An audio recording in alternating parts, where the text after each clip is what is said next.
mengapa kepala desa dan perangkat desa harus ditetapkan sebagai aparatur negara, bukan diangkat. Kepala desa dan perangkat desa pada hakikatnya telah menjalankan fungsi aparatur negara, namun belum memiliki penetapan hukum yang menegaskan status tersebut. Sehingga tugas, wewenang, hak, dan tanggung jawabnya belum sepenuhnya linier dengan aparatur negara di pusat dan daerah.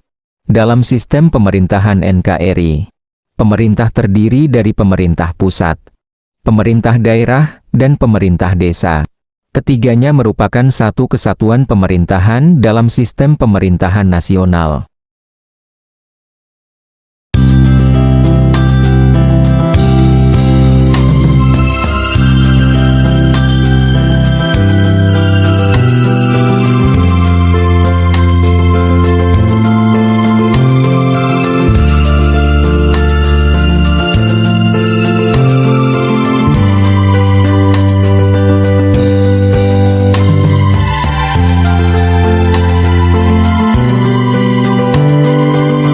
Dengan penetapan kepala desa sebagai pejabat negara di desa dan perangkat desa sebagai ASN di desa, seluruh kepala desa dan perangkat desa di NKRI berhak memperoleh gaji dan tambahan penghasilan dari negara, tidak harus dari PET selama masa tugas dan pensiun dari negara juga setelah purna tugas. Tapi jika diangkat, maka hanya sebagian kecil perangkat desa yang memenuhi syarat saja yang bisa jadi aparatur negara. Kasihan yang sudah lanjut usia, apalagi yang purna tugas tanpa dapat pensiunan dari negara. Desa yang tamsilnya dari bengkok juga tidak perlu khawatir, tamsilnya turun setelah jadi aparatur negara. Dengan penetapan, bagi yang telah purna tugas saat penetapan, hak pensiun diberikan karena yang bersangkutan telah menjalankan tugas aparatur negara sejak awal pengabdiannya. Perjuangan kepala desa dan perangkat desa menjadi aparatur negara sudah lama dilakukan dan dicari alternatif solusinya, sampai akhirnya Kades dan Katdes yang berjuang memasuki masa pensiun tanpa pensiunan.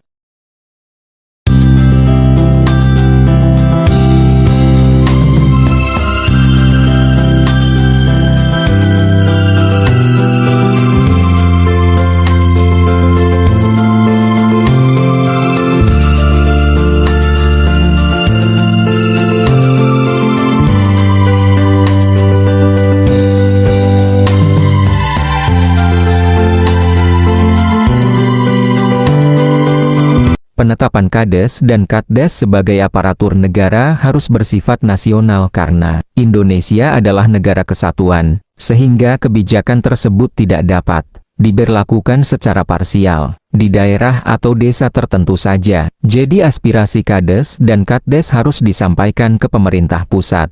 Kepala desa yang mulai bertugas setelah adanya penetapan secara otomatis berkedudukan sebagai pejabat negara di desa, dan perangkat desa sebagai ASN di desa. Pengisian formasi perangkat desa setelah penetapan dilakukan melalui mekanisme rekrutmen ASN Katdes di desa, menjadi kewenangan pemerintah desa melalui keputusan kepala desa, dengan fasilitasi, pembinaan, dan pengawasan pemerintah kabupaten atau kota serta badan kepegawaian negara. Hanya dengan jalan penetapan, inilah Kades dan Katdes dapat gaji dari uang negara yang disalurkan melalui Apdesa, dan dapat pensiunan dari negara setelah pensiun, karena mereka memang aparatur negara.